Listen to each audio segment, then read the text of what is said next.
नमस्कार दोस्तों, मेरा नाम है सौरभ और स्वागत है आपका मगध एजुकेशन में। जिस Nobel laureate doctor Mohammad Yunus को बांग्लादेश बुलाया गया था ताकि बांग्लादेश के अंदर जो पॉलिटिकल फॉल आउट हुआ है उसके बाद बांग्लादेश के अंदर एक पीसफुली डेमोक्रेसी का ट्रांजिशन किया जा सके दोस्तों यहाँ पे। लेकिन यही जो डॉक्टर मोहम्मद यूनुस है, इनके द्वारा यहाँ पे जो गवर्नमेंट अभी लीड किया जा रहा है, इंटरिम गवर्नमेंट जो है दोस्तों, इनके द्वारा कुछ ऐसे कंट्रोवर्शियल लॉ लाए गए हैं जिसके कारण यहाँ पे आज इन्हीं के खिलाफ जो है, वैसे तो इनको एक है ना होप की तरह यहाँ पे देखा जा रहा था दोस्तों, लेकिन अब यहाँ पे इन्हीं के खिलाफ लाखों की संख्या में लोग यहाँ पे प्रोटेस्ट कर रहे हैं। तो आज किस वीडियो में समझने की कोशिश करेंगे कि वो कौन से कंट्रोवर्शियल कानून है जिसके कारण यहाँ पे स्टूडेंट्स हो गया या फिर कह लीजिए कि यहाँ पे जो अपोजिशन पार्टीज वगैरह है वो सारे के सारे यहाँ पे सड़कों पर उतर रहा है। यहाँ पे सिचुएशन आउट ऑफ कंट्रोल हो रहा है यहाँ पे, और बाकायदा यहाँ पे जो पैरामिलिट्री है, जो शॉर्ट ग्रुप है, इन सबको यहाँ पे डिप्लॉय कर दिया गया है ताकि प्रोटेस्टर के ऊपर क्रैक डाउन किया जा सके। यहाँ पे बिल्कुल कर्फ्यू वगैरह ये सब यहाँ पे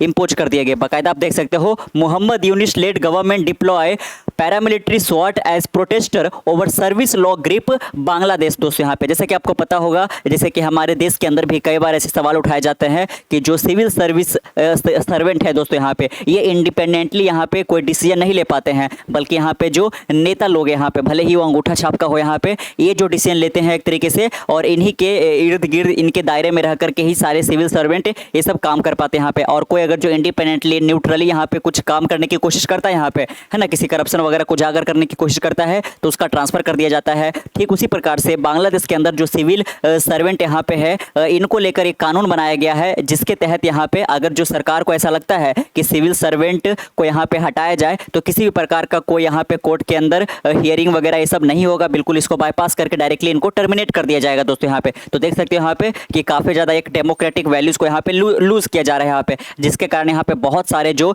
सबसे पहले तो जो सिविल सर्विस के जो ऑफिसर वगैरह है वो सब यहाँ पे प्रोटेस्ट किए, जिनको हेल्प करने के लिए जो स्टूडेंट बॉडी वगैरह है यहाँ पे वो सब यहाँ पे आ गए। और जैसा कि आपको पता ही होगा यहाँ पे कि जो कोटा सिस्टम यहाँ पे शेख हसीना के द्वारा लाया गया था, जिसके अगेंस्ट जो स्टूडेंट बॉडी है उन्होंने ही यहाँ पे बड़े पैमाने पर प्रोटेस्ट किया, जिसका अंततः यहाँ पे एक तरीके से कह लीजिए कि कंक्लूजन क्या निकला, तो शेख हसीना को बांग्लादेश को उसके हाल पर छोड़ करके, बांग्लादेश छोड़ करके वो इंडिया चली आई दोस्तों यहाँ पे, जिसके बाद पूरी तरह से पॉलिटिकली कोलैप्स बांग्लादेश कर गया यहाँ पे। उसके बाद मोहम्मद यूनुस को बुलाया गया था और एक तरीके से लोग सोच रहे थे कि पीसफुली ट्रांजिशन हो सकेगा यहाँ पे, बांग्लादेश एक तरीके से कह लीजिए कि डेमोक्रेटिक वैल्यूज को फिर से रिस्टोर कर पाएगा, लेकिन इसका जस्ट उलट देखने को मिल रहा है। लोग अब यहाँ पे मोहम्मद यूनुस को भी शेख हसीना से ही यहाँ पे कंपेयर करने लगे हैं कि ये भी एक तरीके से कह ली कि काफी ज्यादा यहाँ पे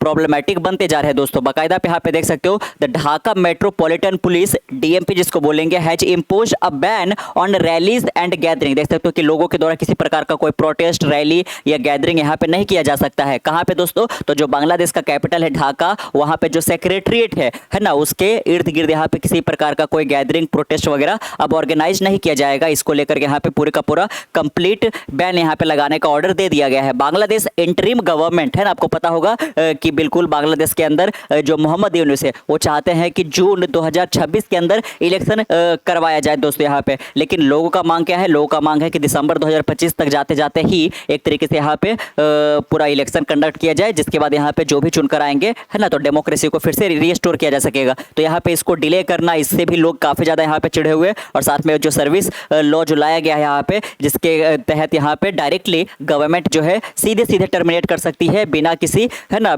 पहले समन करना है या फिर बिल्कुल जो कोर्ट का पूरा प्रोसेस वगैरह होता है, लीगल नोटिस वगैरह भेजे, ये सब पूरी तरह से यहाँ पे पहले ही टर्मिनेट कर दिया जाएगा ऐसा करके, है ना। तो आप देख सकते हो कि जो बिल्कुल जो चमचागिरी करेंगे यहाँ पे, सरकार के हाँ में हाँ मिलाएंगे, वैसे सिविल सर्वेंट को गवर्नमेंट के अंदर रखा जाएगा, और जो भी थोड़ा सा न्यूट्रली फंक्शन करने की कोशिश करेंगे उनको यहाँ पे एक तरीके से टर्मिनेट कर दिया जाएगा, उनके ऊपर कंप्लीट क्रैकडाउन किया जाएगा। तो इसको लेकर काफी ज्यादा यहाँ पे आवाजें उठ रही है। Bangladesh interim government led by Mohammad Yunus on Tuesday deployed paramilitary forces at the secretariat as protest against the new service law entered its 4th consecutive day. देख सकते हो कि पिछले 4-5 दिनों से काफी बड़ी संख्या में यहाँ पे ढाका के अंदर प्रोटेस्ट किए जा रहे हैं दोस्तों। पैरामिलिट्री बॉर्डर गार्ड बांग्लादेश, जिसको बीजीबी कहा जाता है, और जो भारत और बांग्लादेश का जो बॉर्डर एरिया है वहाँ पे बांग्लादेश की ओर से यहाँ पे जो बीजीबी है दोस्तों, उन्हीं के कमांडर यहाँ पे तैनात रहते हैं। The police special weapon and tactics स्वाट जो यूनिट है उनको भी डिप्लॉय कर दिया गया है, and elite anti crime red action battalion RAB उनको भी डिप्लॉय कर दिया। तो आप इससे आप इंटेंसिटी को समझ सकते हो कि कितने बड़े लेवल पे प्रोटेस्ट किया जा रहा है, जिसके कारण यहाँ पे बीजेबी, स्वाट, ट्रैब, इन सब को यहाँ पे डिप्लॉय करना पड़ा है। War stations at the entrance of the secretariat complex housing ministers and important offices. तो देख सकते हो कि जो सरकारी ऑफिसेस वगैरह है, जो एक तरीके से कॉम्प्लेक्स हाउसिंग है सेक्रेटरीट का, इनके एंट्रेंस पे काफी बड़ी संख्या में रैब, स्वाट और बीजेपी के ऑफिसर्स को यहाँ पे तैनात कर दिया गया। जैसा आपको पता ही होगा कि जब शेख हसीना के खिलाफ भी यहाँ पे प्रोटेस्ट हो रहे थे तो लोग सीधे जाकर उनके बिल्कुल आवास में घुस गए थे और आनन फानन में उनको देश छोड़कर भागना पड़ा था। तो लोग यहाँ पे भी ऐसा ही सिचुएशन बन रहा है कि मोहम्मद यूनिस को भी यहाँ पे देश छोड़ना पड़ेगा, ऐसा हालात यहाँ पे बनते हुए नजर आ रहे हैं दोस्तों। यहाँ पे the Dhaka metropolitan Police has imposed a ban on rallies and gathering in the secretariat and adjacent area. Journalists and visitors were also not allowed to enter the compound of the central administrative offices. तो आप देख सकते हो कि जो independent journalist वगैरह है, जो विजिटर वगैरह है, उनको भी यहाँ पे सेक्रेटरीट के कंपाउंड में एंट्री पे बैन लगा दिया गया वगैरह यहाँ पे। तो यहाँ पे भी एक तरीके से डेमोक्रेटिक वैल्यू जो है उसका हनन होता हुआ दिख रहा है यहाँ पे, है ना, कि प्रोटेस्टर को तो आप एक तरीके से उसके ऊपर क्रैक डाउन कर ही रहे हो दोस्तों यहाँ पे, जो पीसफुली भी प्रोटेस्ट करने की कोशिश कर रहे हैं। साथ में आप जर्नलिस्ट को भी एक तरीके से पे विजिट करने नहीं दे रहे हो यहाँ पे, जिससे क्या चल रहा है नहीं चल रहा है ये सब कुछ पता नहीं चलने दिया जा रहा है। The protest have started amid a larger government calling for national election to be held after 9 months of the interim government under Mohammad Yunus. देख सकते हो कि 9 महीना से ज़्यादा होने को जा रहा है, लेकिन अभी तक यहाँ पे नेशनल इलेक्शन जो है नहीं करवाया गया है दोस्तों यहाँ पे, और ज़्यादा इसमें डिले ही करने की बात की जा रही है यहाँ पे। तो भी एक तरीके से लोगों को काफ़ी ज़्यादा प्रॉब्लमेटिक लग रहा है यहाँ पे कि क्या अंदर से क्या पक रहा है ऐसा करके। The Dhaka Tribune reported that since the interim administration came into power, the law and order situation in Bangladesh has deteriorated and an officially elected government was necessary। देख सकते हो कि जब से यहाँ पे एक तरीके से कहिए कि मोहम्मद यूनिस बांग्लादेश के अंदर आए हैं, उस वक्त से है ना लग रहा था कि सिचुएशन यहाँ पे एक तरीके से गुड के अंदर है ना अच्छे के लिए बदलाव होगा, लेकिन ऐसा हो नहीं रहा है। सिचुएशन और ज़्यादा बदतर ही होता जा रहा है दोस्तों यहाँ पे, और बिल्कुल अब समय की मांग हुई कि जल्द से जल्द यहाँ पे इलेक्शन करवाया जा सके ताकि गवर्नमेंट का फॉर्मेशन किया जा सके। Why are government employees protest, है ना, तो समझना पड़ेगा यहाँ पे कि सरकार के ही जो एम्प्लॉइज है वही सरकार के अब खिलाफ हो गए। Government employ have been protesting for 4 days straight demanding the repeal of the public service amendment ordinance 2025। तो देख सकते हो कि सरकार के द्वारा जो कानून लाया गया है पब्लिक सर्विस अमेंडमेंट ऑर्डिनेंस 2025,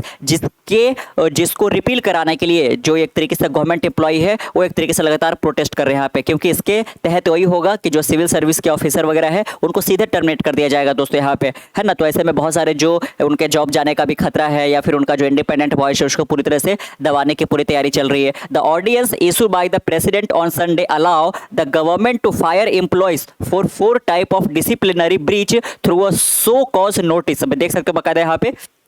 ये जो लॉ लाया गया है यहाँ पे संडे के ही दिन यहाँ के प्रेसिडेंट के द्वारा इसको इशू किया गया था इस ऑर्डिनेंस को। इसके तहत आप देख सकते हो कि जो गवर्नमेंट है वो अपने एम्प्लॉयज़ को फायर कर सकते हैं दोस्तों यहाँ पे इन 4 तरीके के डिसिप्लिनरी ब्रीच होने के कारण यहाँ पे उसमें डायरेक्टली यहाँ पे एक सो कॉज नोटिस दिया जाएगा और आपको टर्मिनेट कर दिया जाएगा without initiating formal department proceeding. देख सकते हो किसी प्रकार का कोई फॉर्मल डिपार्टमेंट एक तरीके से लीगल नोटिस वगैरह सब कुछ भी नहीं दिया जाएगा, बस एक सो कॉज नोटिस दे करके सीधे सीधे यहाँ पे गवर्नमेंट के एम्प्लॉयज़ को गवर्नमेंट के द्वारा टर्मिनेट किया जा सकता है यहाँ पे, जो कि काफी ज्यादा प्रॉब्लमेटिक है यहाँ पे। The protester have describe the ordinance as an unlawful black law. तो देख सकते हो बकायदा यहाँ पे जो प्रोटेस्टर है जो गवर्नमेंट एम्प्लॉय है उन्होंने इस लॉ को बकायदा एक अनलॉफुल ब्लैक लॉ तक यहाँ पे कह दिया है। And were seen chanting slogan rejecting it such as the fire has been lit in our blood, abolish the unlawful black law, employees reject this illegal law, we will not accept it, you need 18 lakh worker and no compromise only struggle. तो देख सकते हो कि कुछ इस प्रकार के slogan जो है वो एक तरीके से चांट किए जा रहे हैं बांग्लादेश के ऑल अक्रॉस सिटीज के अंदर यहाँ पे, कि बिल्कुल जो एक तरीके से फायर है वो हमारे खून के अंदर यहाँ पे लाइट कर रहा है ऐसा करके, और साथ में यहाँ पे जो ये अनलॉफुल ब्लैक लॉ है इसको जल्द से जल्द अबॉलिश किया जा सके। जो एम्प्लॉयज लोग हैं वो इस इलीगल लॉ को रिजेक्ट करते हैं, we will not accept it, कि हम बिल्कुल इसको स्वीकार नहीं करेंगे। और जो 18 लाख गवर्नमेंट एम्प्लॉय वर्कर है वो एक तरीके से उन सबको यहाँ पे यूनाइट होना पड़ेगा और बिल्कुल किसी प्रकार का कोई कॉम्प्रोमाइज नहीं चलेगा। All employee organisation at the secretariat have vowed to continue their demonstration until the law is withdraw. तो देख सकते हो कि जब तक इस लॉ को रिपील नहीं किया जाएगा, जब तक इसको विड्रॉ नहीं किया जाएगा, तब तक यहाँ पे एक तरीके से गवर्नमेंट एम्प्लॉय के द्वारा ये कसम खाया गया है कि हम बिल्कुल इस प्रोटेस्ट को नहीं बंद करेंगे। Paramilitary forces also kept a strict vigil due to a student run organisation July Mancha and ally of the interim government holding protest countering the government employees. तो देख सकते हो दोस्तों यहाँ पे कि जो स्टूडेंट बॉडी है उनके ऊपर भी क्रैकडाउन किया जा रहा है, जो गवर्नमेंट एम्प्लॉयज जिनके द्वारा एक तरीके से इस प्रोटेस्ट को ऑर्गेनाइज किया गया था उनके ऊपर भी लगातार यहाँ पे जो अलग अलग कमांडो वगैरह है वो इनके ऊपर क्रैकडाउन कर रहे हैं। और साथ में यहाँ पे जो शेख हसीना की पार्टी था दोस्तों यहाँ पे, जो कि बांग्लादेश के अंदर सबसे बड़ी पार्टी है, उसको कंप्लीटली बैन कर दिया गया है। यानी कि जो दिसंबर 2025 या जून 2026 के अंदर जो इलेक्शन होने वाले हैं दोस्तों यहाँ पे, उसके अंदर ये पार्टी पार्टिसिपेट ही ना कर सके यहाँ पे। भले ही शेख हसीना अपनी पार्टी को छोड़ दी है, लेकिन कोई और तो चेहरा जो है इस पार्टी की ओर से उभर सकता था यहाँ पे। तो इस इतनी बड़ी पार्टी को आप कंप्लीट बैकग्राउंड एक तरीके से आप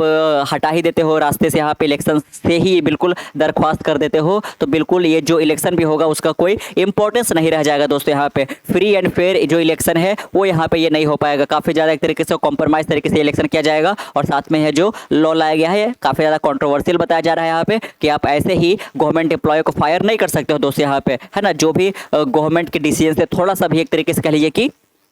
है ना उनका बिल्कुल